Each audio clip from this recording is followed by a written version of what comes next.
Alors pour cette nouvelle émission de On est de sortie, moi il y a 3 mots qui me viennent en tête. Exclusif, exceptionnel, extraordinaire. Exclusif parce que vous le comprendrez vite vu les conditions, il n'y a plus personne qui est venu ici découvrir, voir, regarder, qui a eu la chance d'être là où on est aujourd'hui. Exceptionnel par l'ampleur. On est ici, vous allez le comprendre, dans le plus grand espace dédié à la culture urbaine. Et exceptionnel par la qualité du voyage qu'on va vous proposer, par la qualité de ce que vous allez voir.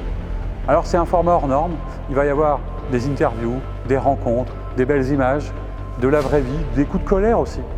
Une vraie émission comme on les aime, alors venez avec nous, suivez-nous.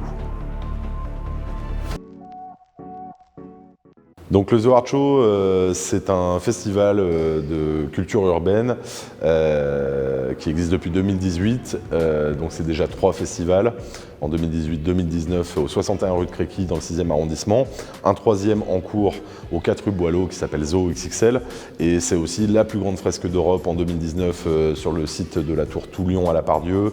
C'est le premier bus des TCL peint par un artiste actuellement en circulation sur la ligne C3. C'est une fresque monumentale à l'Astrobal de LDLC Asvel et c'est plein d'autres projets qui irriguent la ville de Lyon et la métropole de Lyon. Bon, Antoine, on va commencer la visite parce que le concept c'est un peu une déambulation de salle en salle. Alors, on a gardé les doudounes parce qu'on se gèle les... Hein, ouais, ok. Et donc ça va être l'occasion que vous nous expliquiez peut-être à la fois la conception artistique et puis on va découvrir les différentes étapes de la culture graffiti, du street art, différents artistes, comment ça se passe. C'est un peu l'idée. Donc c'est vous le guide et on vous suit alors. L'idée en fait c'est qu'on a une vingtaine de salles différentes, comme je vous le disais tout à l'heure, qui ont vraiment des volumes différents, donc des hauteurs sous plafond, des mensurations différentes, et on les utilise toutes par rapport à ces mensurations. Ici on est au premier étage sur les 3 étages du show, donc dans la salle qu'on a consacrée au graffiti de rue, qui est le graffiti originel. Donc en gros ici tu vas trouver par exemple Clown, qui est un artiste lyonnais qui vit à Paris aujourd'hui. Là l'idée c'était vraiment plutôt de réunir du fond, c'est-à-dire de montrer, parce que tu me parlais de street art tout à l'heure, je te tutoie, je te vous vois, tu m'en veux pas. Tu me parlais de street art tout à l'heure. L'idée c'est que le street art aujourd'hui c'est un terme très fourre-tout et que le graffiti originel, celui qui se fait dans la rue, qui est illégal, n'est que très peu montré finalement dans les expositions aujourd'hui. C'est assez polissé. Voilà, donc nous on a voulu être polisson cette année et avoir une salle qui soit complètement dédiée au graffiti de rue, qui n'est pas forcément un graffiti très technique comme tu le vois. Alors attention hein, messieurs les graffeurs et mesdames, c'est pas pour dire que ce que vous faites n'est pas bon. C'est souvent comme les artistes, il faut maîtriser bien la technique pour faire des choses qu'on l'air simple. Exactement. Et attention aussi, ce qu'il faut bien savoir, c'est que ces gens peignent dans la rue, donc forcément, ils vont vite.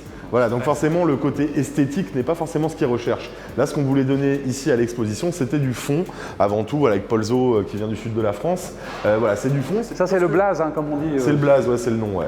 Et c'est ce qui te donne ton identité de graffeur ou de graffeuse. Et voilà, donc là, l'idée de cette salle-là, c'était de mettre en avant le vrai graffiti, celui qui n'est pas forcément beau, celui qui n'est pas forcément agréable, mais c'est du vrai graffiti et c'est l'essence même de toute la culture artistique autour des cultures urbaines.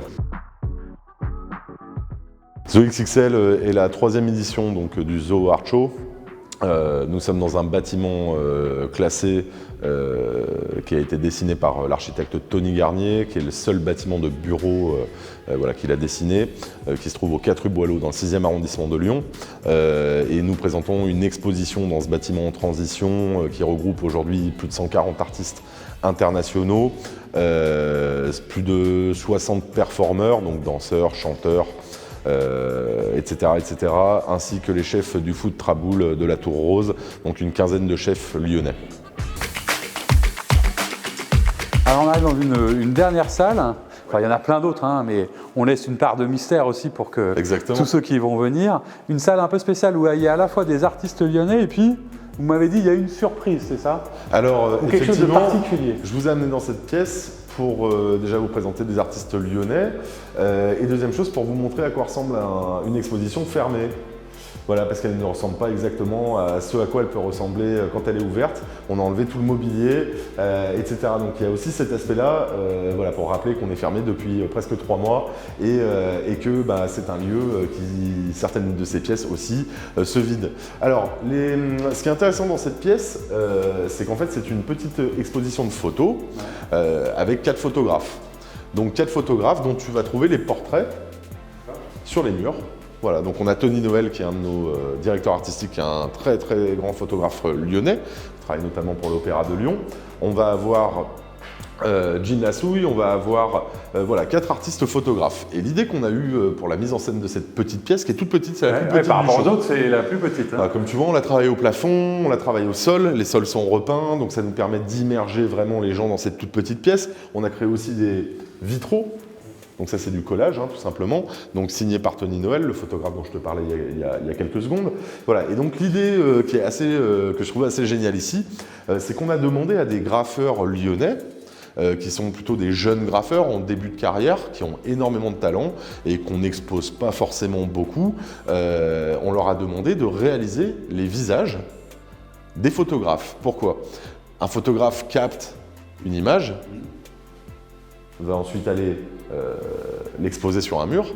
Et nous, on s'est dit, bah, si on captait le visage des gens qui captent ces images.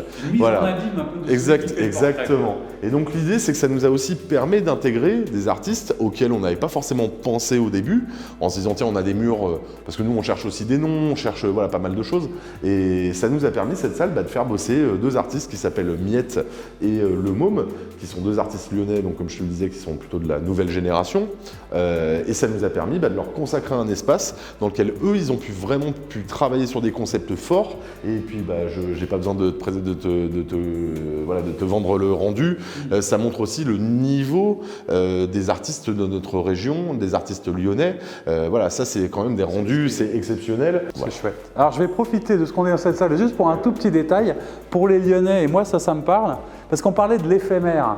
Hein, et ça, de mémoire, ça c'était sur un des immeubles près de la tour de la Tour de Lyon. Ouais, et de la gare. De la gare. De Pardieu. Pour la petite histoire, c'est même, je crois, ce que j'ai préféré faire depuis que j'ai commencé le Zoo Art Show. C'est donc une façade qui se trouvait rue, j'ai plus le nom, pardon, juste à la sortie de la gare de la Pardieu. Ouais. Donc on sort de la place Béraudier, juste sur la gauche, c'est l'ancien hôtel Novotel de la Pardieu. C'est l'ancien Novotel. Qui depuis a été détruit pour laisser place à la tour Toulion, qui sera la plus grande tour de Lyon, pas la plus haute. Et la petite histoire, c'est que Vinci nous a appelés en disant voilà, on va détruire cet hôtel dans quelques semaines, est-ce que vous êtes capable de le peindre? Alors là, je t'avoue, 180 mètres sur 42 mètres. C'est énorme. Moi, je l'ai dans mon appareil photo. Hein, tu l'as? Ah ouais. En très peu de temps, en plein été,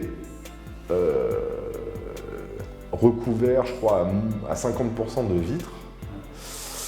Là, il t'appelle, tu te dis ouais, bon, ok. Et puis, on a une chance, parce que je vais le présenter aussi, parce qu'aujourd'hui, c'est la référence à Lyon. On a une chance à Lyon, c'est d'avoir un artiste qui s'appelle Kalouf, qui travaille donc sur le thème animalier, donc il va hyper bien avec Zoho en plus, qui vient à toutes les expositions de Zoho depuis le départ. Et d'ailleurs, on le remercie de participer activement à notre projet depuis le départ, qui est un artiste plutôt engagé pour la cause animale, etc. Et Kalouf est quelqu'un qui a une technique incroyable et donc il a réussi à peindre cette façade en 4 semaines, du lundi au vendredi, 10h-18h, le mec, tranquille, avec un pote, un assistant, et on a tout simplement créé la plus grande fresque d'Europe sur ce mur qui est devenu culte. Nous, on reçoit encore des photos tous les jours de ce mur qu'on a appelé Zoho Big Wall. Voilà. Et pour le petit détail, là, on ne le voit pas. Donc ça, c'est une photo extrait. Voilà. C'est assez rigolo. En fait, il est monté sur une nacelle. Il a mis des ballons partout pour faire comme un nuage un peu. Voilà, pour créer un faux nuage. Et où en fait, il a fait des photos assez rigolotes devant. Parce que je ne sais pas si tu vois la taille du truc. Là, en plus, il est un petit peu en contrebas. Donc, on ne se rend pas compte, mais là, dans les trous de nez du gorille, tu peux faire 4 personnes. Ah ouais. Voilà. C'est hyper impressionnant. Hein. Voilà, et c'est vrai que c'est un acte très fort qu'on a fait parce que Edune, il se situe sur un projet pharaonique et je te parlais d'être pris au sérieux. Là, tu as le sentiment d'être pris au sérieux. Voilà, tu es sur un gros projet d'urbanisme où il y a des décisions politiques et voilà. Et c'est vrai que ce mur était, enfin je ne sais pas ce que les gens en ont pensé, il a été vu par des millions de gens et c'était juste incroyable. Voilà.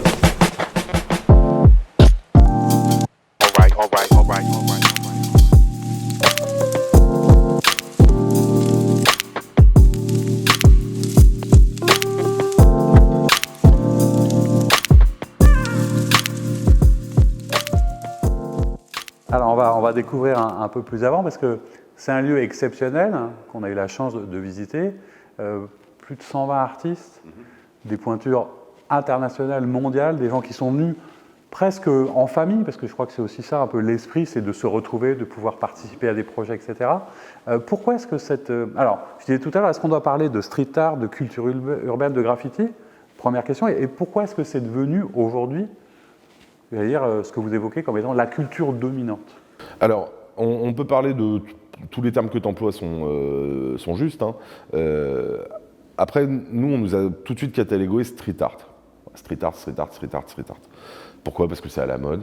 Nous, je pense qu'on est, oui, on est de ceux, allez, je ne vais pas dire les seuls, mais on est de ceux qui ont fait que le street art est devenu très à la mode à Lyon, sans pour autant se revendiquer street artiste ou etc. Donc ça, c'est un premier point. Deuxième point, le Zoo XXL, là où tu te trouves, c'est pas qu'une expo. C'est un lieu de résidence. Donc on a beaucoup d'artistes et d'athlètes qui viennent travailler ici. Donc Ouais, ça peut être... Il y a un boxeur, il y a un danseur, exactement, il y a des gens qui font du vélo, etc. Enfin, donc ça leur sert de lieu d'entraînement. des basketteurs, je crois. Des basketteurs, exactement. Donc ça leur sert de lieu d'entraînement, ça leur sert de bureau, ça leur sert de lieu pour des shootings vidéo, ça leur sert voilà, vraiment de lieu de travail aussi. Donc si tu veux, t'as cet aspect-là aussi, c'est pas juste ouvrir les portes au public et puis faire vibrer les gens en rentrant dans ce lieu. C'est aussi proposer un lieu aux acteurs locaux, à des grands champions, qui vont par la suite après amener des associatifs, amener des amateurs, amener etc. Donc si tu veux, tu es vraiment dans un lieu de mixage social, de travail, et qui, bien sûr, on ouvre au public donc sur un format d'exposition. Tu te balades, c'est entre une balade urbex et une expo. C'est une expérience en tout cas. C'est une expérience, exactement, très immersive, exactement comme tu l'as vu. On a fermé 400 fenêtres, on a repeint les sols, on a repeint certains plafonds. Donc tu rentres vraiment dans des mondes les uns après les autres, sur une vingtaine de différentes scénographies. Et puis on a aussi un format avec un spectacle. On a aussi donc le spectacle qui est géré par B-Boy Lilou, qui est un des cofondateurs du Pokémon Crew. Pokémon Crew qui est un des rares acteurs de notre culture à avoir un peu percé au niveau de l'image, on va dire grand public à Lyon. Mais ça s'est un petit peu perdu avec le temps, etc. etc. Et donc on a aussi des chefs cuisiniers ici, on a Tabata et Ludovic May du restaurant des Apothicaires et du Food Traboul avec les chefs du Food Traboul qui s'occupent du food. Voilà, donc si tu veux, tu as un vrai mix de toutes les cultures urbaines. C'est un spectacle un peu global. Exactement, c'est une expérience. L'idée c'est de rentrer ici, de pouvoir te balader, de pouvoir voir des choses, interagir avec des artistes, de pouvoir manger, de pouvoir acheter un petit truc. Voilà, on est vraiment sur un concept assez global et on essaye de ne pas parler de street art parce que finalement tu as des fresques et du graffiti, du street art, t'appelles ça comme tu veux, un peu partout, mais pas que, en fait. Tu peux utiliser ce lieu à d'autres fins. Voilà, et c'est pour ça qu'on a parlé de temple de la street culture. Alors, qu'est-ce que la street culture? La culture de rue, tout simplement.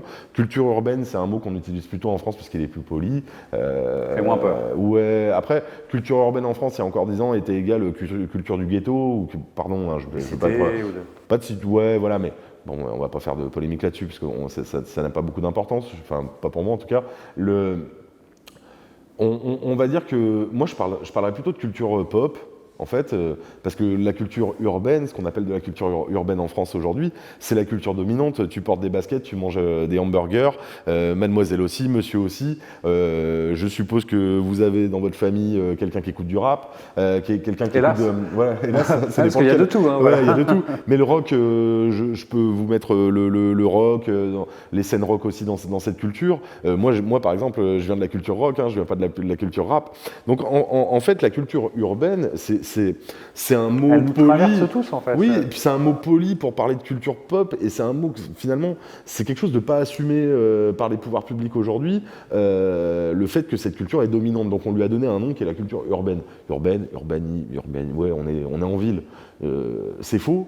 Tous les gamins qui habitent à la campagne portent des Air Max. Tout ça, si tu veux, voilà. Donc c'est un mot policé. Donc nous, aujourd'hui, on préfère parler de street culture, c'est le terme américain, qui est les Américains étant quand même plus cash sur leur manière de parler. Mais après, voilà, effectivement, le point commun culturel de, allez, on va dire 90% des gens que tu vas trouver ici, c'est qu'ils ont à un moment ou à un autre croisé le chemin de la culture du graffiti.